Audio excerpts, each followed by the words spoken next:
Hey friends, and welcome back to A Simple Truth. Matthew 10. It's the only one we're going on today. In that, we are looking at the 12. So Jesus and sending the 12, the gathering of the 12. We're looking at persecutions, confessing Christ, which is a really cool idea, really cool concept that they talk about in here. The idea of confession and yet again, confessing Christ. I thought that was really interesting. And then Christ bringing division. Now, all of this comes on the tail of what we were talking about yesterday, all of those parables, right? So we've been looking the past, 2-3 days on all these parables. And yesterday was Mark's account of many, many different parables that we see Jesus telling. So all of this comes kind of riding on the coattails of that. Just all of this now contained in Matthew 10. So that's where we're going to pick up. And when he had called his 12 disciples to him, he gave them power over unclean spirits to cast them out and to heal all kinds of sickness and all kinds of disease. Now, the names of the 12 apostles are these. First, Simon, who is called Peter, and Andrew, his brother, James, the son of Zebedee, and John, his brother, Philip and Bartholomew, Thomas and Matthew, the tax collector, James, the son of Alphaeus, and Lebbaeus, whose surname was Thaddeus, Simon the Canaanite, and Judas Iscariot, who also betrayed him. These 12 Jesus sent out and commanded them, saying, "Do not go into the way of the Gentiles, and do not enter a city of the Samaritans, but go rather to the lost sheep of the house of Israel. And as you go, preach, saying, the kingdom of heaven is at hand. Heal the sick, cleanse the lepers, raise the dead, cast out demons. Freely you have received, freely give. Provide neither gold nor silver nor copper in your money belts, nor bag for your journey, nor 2 tunics, nor sandals, nor staffs, for a worker is worthy of his food. Now, whatever city or town you enter, inquire who in it is worthy, and stay there till you go out. And when you go into a household, greet it. If the household is worthy, let your peace come upon it. But if it is not worthy, let your peace return to you. And whoever will not receive you, nor hear your words, when you depart from that house or city, shake off the dust from your feet. Assuredly, I say to you, it will be more tolerable for the land of Sodom and Gomorrah in the day of judgment than for that city. Behold, I send you out as sheep into the midst of wolves. Therefore, be as wise as serpents and harmless as doves. But beware of men, for they will deliver you up to councils and scourge you in their synagogues. You will be brought before governors and kings for my sake, as a testimony to them and to the Gentiles.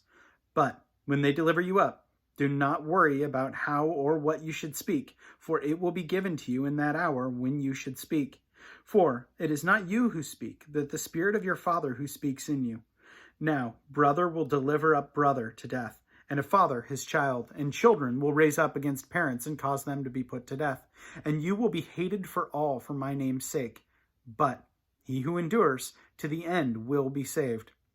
When they persecute you in the city, flee to another. For assuredly I say to you, you will not have gone through the cities of Israel before the Son of Man comes.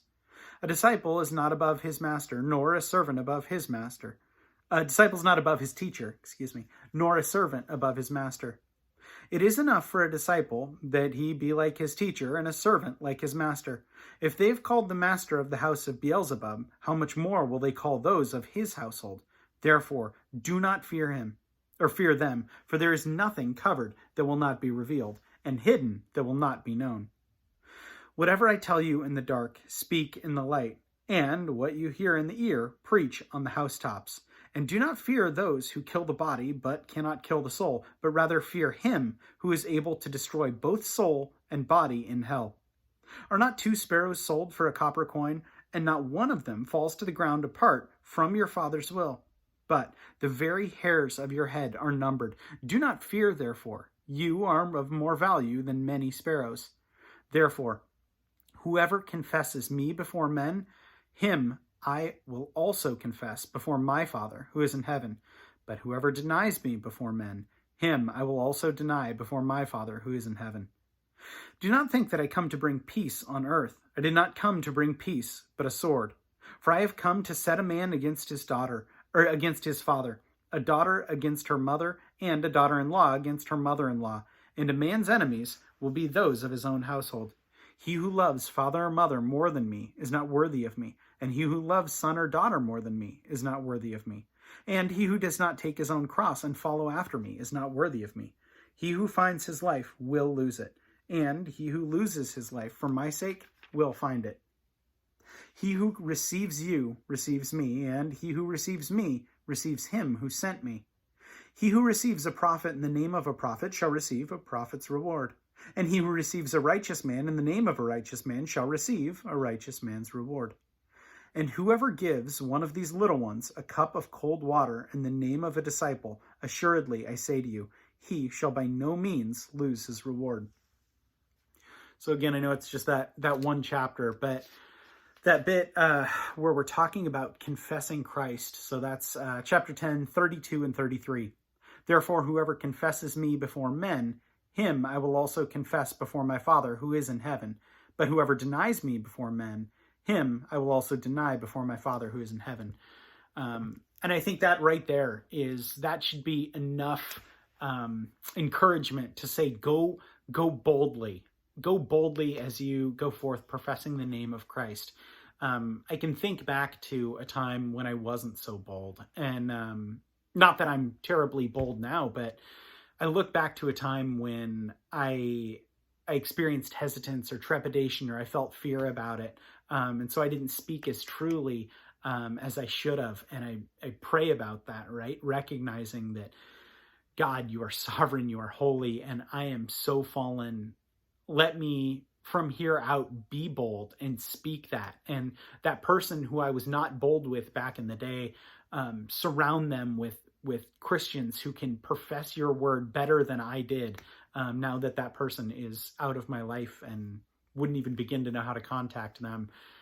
Surround them with your people that they may hear your message. But that sets precedent. Again, I pray God's grace on me for that, but that sets precedent for everything hereafter, saying, hey, I need to be bold, or else Christ won't profess me to his Father. Very, very interesting, strong passage. Should be incredibly motivating. But yeah, also a very beautiful thing as well. Anyway, that is what I was taken with on this, kind of short reading today, short chapter. So as always, friends, thanks so much for joining. Have a great rest of your day. We'll see you.